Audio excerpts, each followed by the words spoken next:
Hi friends, welcome to SK innovations. இன்றைக்கி நம்ம என்ன பார்க்க போகிறோன்னா, ரொம்பவே சுவையான ஷாஹி பிரியாணி எப்படி பண்ணலான்னு பார்க்கலாம். இந்த பிரியாணி பண்ணுறதுக்கு ஃபஸ்ட்டு நம்ம இஞ்சி பூண்டு பேஸ்ட் அரைச்சிக்கலாம். இதுக்கு 2 இன்ச் அளவுக்கு இஞ்சி எடுத்துக்கிறேன், 2 முழு பூண்டை தோல் உரித்து சேர்த்துக்கிறேன், 6 பச்சை மிளகாய் சேர்த்துக்கிறேன். இது கூடவே 4 முந்திரி பருப்பு, அரை ஸ்பூன் அளவுக்கு கசகசா சேர்த்து கொஞ்சமாக தண்ணி சேர்த்து நல்லா ஃபைன் பேஸ்ட்டாக அரைச்சிக்கலாம். இந்த பிரியாணிக்கு நம்ம சில்லி பவுடர், கரம் மசாலா எதுவுமே சேர்க்க போகிறதில்ல. ஸோ பச்சை மிளகாய் தான் இந்த பிரியாணிக்கு காரத்தை கொடுக்கும். அதுக்கு தகுந்த மாதிரி நீங்கள் பச்சை மிளகாய் கூட்டவோ குறைக்கோ செஞ்சுக்கோங்க. நம்ம இப்போ பிரியாணி செய்ய ஸ்டார்ட் பண்ணிடலாம். இப்போ ஒரு குக்கரில் 50 ml அளவுக்கு எண்ணெய் விட்டு அதில் 2 பிரியாணி இலை, 3 கிராம்பு, 2 ஏலக்காய், ஒரு துண்டு பட்டை, அரை ஸ்பூன் அளவுக்கு சோம்பு சேர்த்துக்கிறேன். இது நல்லா பொரிஞ்சதும் 2 மீடியம் சைஸ் வெங்காயம் நீல வாக்கில் கட் பண்ணி வச்சுருக்கேன். அதை இந்த எண்ணெயில் ஆட் பண்ணி நல்லா வதக்கி விட்டுக்கலாம். நான் இன்றைக்கி 200 கிராம் அளவுக்கு அரிசி எடுத்திருக்கேன், 200 கிராம் அளவுக்கு சிக்கன் எடுத்திருக்கேன். அதுக்கு 2 மீடியம் சைஸ் வெங்காயம் எடுத்திருக்கேன். இப்போ இந்த வெங்காயம் நல்லா பொன்னிறமாக ஆகிற வரைக்கும் வதங்கட்டும். இப்போ பாருங்கள், நல்லா வதங்கிடுச்சு. அடுத்து இதோட ஒரு மீடியம் சைஸ் தக்காளி கட் பண்ணி வச்சுருக்கேன், அதை சேர்த்து நல்லா வதக்கி விட்டுக்கலாம்.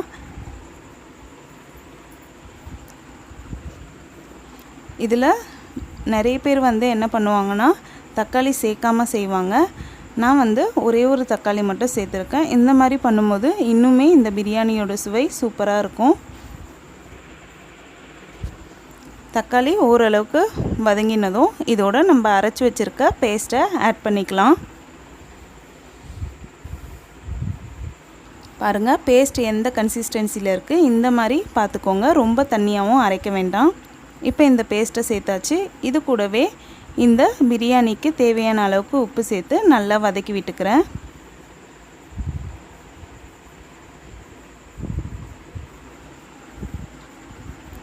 நல்லா வதக்கி விட்டுட்டு 1 மினிட்டுக்கு ஹை ஃப்ளேமில் அப்படியே விட்டுடுங்க. அடிக்கடி நல்லா கலந்து விட்டுக்கோங்க, அப்போ தான் அடி பிடிக்காமல் இருக்கும். இப்போ 1 மினிட் ஆகிடுச்சு. வெங்காயம் தக்காளி நல்லா வதங்கிடுச்சு. இஞ்சி பூண்டு பேஸ்ட்டோட பச்சை வாடையும் போயிடுச்சு. அடுத்து நம்ம ஏற்கனவே நான் க்ளீன் பண்ணி எடுத்து வச்சுருக்க 200 கிராம் சிக்கனை இதோட சேர்த்துக்கிறேன். நான் லாஸ்ட்டாக மஞ்சத்தூளும் உப்பும் போட்டு வாஷ் பண்ணி வச்சதால் சிக்கன் எல்லோ கலரில் இருக்குது. இப்போ இதை நல்லா வதக்கி விட்டுக்கலாம். உங்களுக்கு இந்த பிரியாணி பியூர் ஒயிட் கலரில் வேணும்னா சிக்கனோட மஞ்சத்தூள் சேர்க்காமல் செய்யுங்க, அப்போ தான் பியூர் ஒயிட் கலரில் கிடைக்கும். அடுத்து இதோட 2 டேபிள் ஸ்பூன் அளவுக்கு கெட்டியான ஃப்ரெஷ்ஷான தயிர் சேர்த்துக்கிறேன். புளிச்ச தயிர் சேர்க்காதீங்க, ஃப்ரெஷ்ஷான தயிர் சேர்த்தா தான் நல்லா இருக்கும். சேர்த்து நல்லா வதக்கி விட்டுக்கோங்க.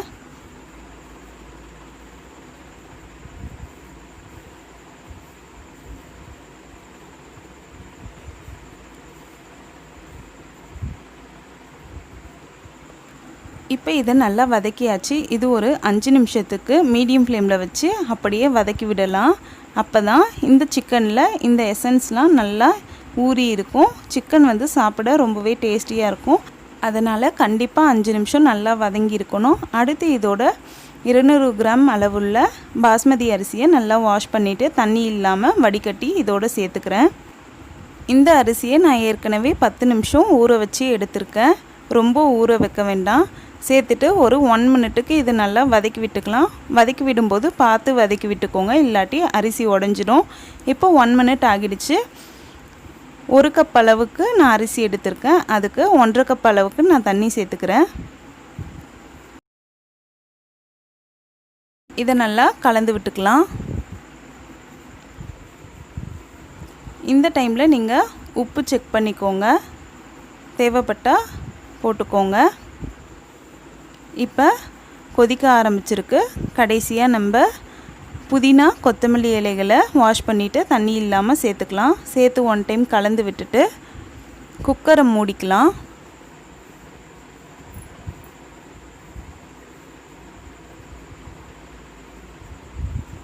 அவ்வளோதான், நல்லா கலந்து விட்டாச்சு. அடுத்து இப்போது இந்த குக்கரை மூடிட்டு ஒரு விசில் ஹை ஃப்ளேம்லேயும் மீடியம் ஃப்ளேமில் 5 நிமிஷத்துக்கும் நான் வச்சுக்க போகிறேன்.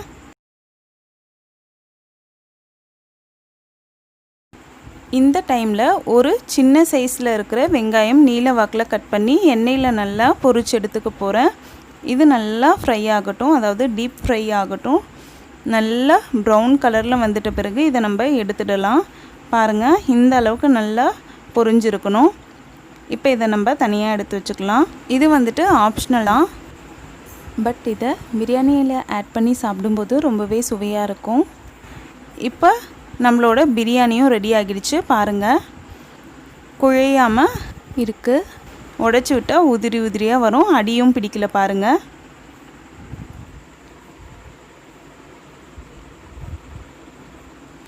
நம்ம பொரிச்சு வச்சுருக்க வெங்காயத்தை இதோட ஆட் பண்ணி கொஞ்சமாக கொத்தமல்லி இலைகளை ஆட் பண்ணி நல்லா கலந்து விட்டுக்கலாம். இப்போ பார்த்திங்கன்னா நம்மளோட சூப்பரான டேஸ்டியான ஷாஹி சிக்கன் பிரியாணி ரெடி ஆகிடுச்சு. நார்மலாக செய்கிற பிரியாணியை விட இது ரொம்பவே டிஃப்ரெண்ட்டான டேஸ்ட்டில் இருக்கும். கண்டிப்பாக எல்லோரும் ஒன் டைம் இந்த மெத்தடையும் ட்ரை பண்ணி செஞ்சு பாருங்கள். இந்த வீடியோ உங்களுக்கு பிடிச்சிருந்தால் லைக் பண்ணுங்கள், உங்கள் ஃப்ரெண்ட்ஸோடு ஷேர் பண்ணுங்கள், அண்ட் எப்படி இருந்துச்சுன்னு கமெண்ட் பண்ணுங்கள். நம்ம சேனலில் ஃபஸ்ட் டைம் பார்க்குறீங்கன்னா மறக்காமல் சப்ஸ்கிரைப் பண்ணுங்கள். அப்படியே பக்கத்தில் இருக்க பெல் ஐக்கானையும் கிளிக் பண்ணிக்கோங்க. அப்போ தான் நான் அப்லோட் பண்ணுற ஒவ்வொரு வீடியோ உங்களுக்கு நோட்டிஃபிகேஷனில் வந்து சேரும். இதே மாதிரி நாளைக்கு இன்னொரு யூஸ்ஃபுல்லான வீடியோ பார்க்கலாம். தேங்க்ஸ் ஃபார் வாட்சிங் ஃப்ரெண்ட்ஸ்.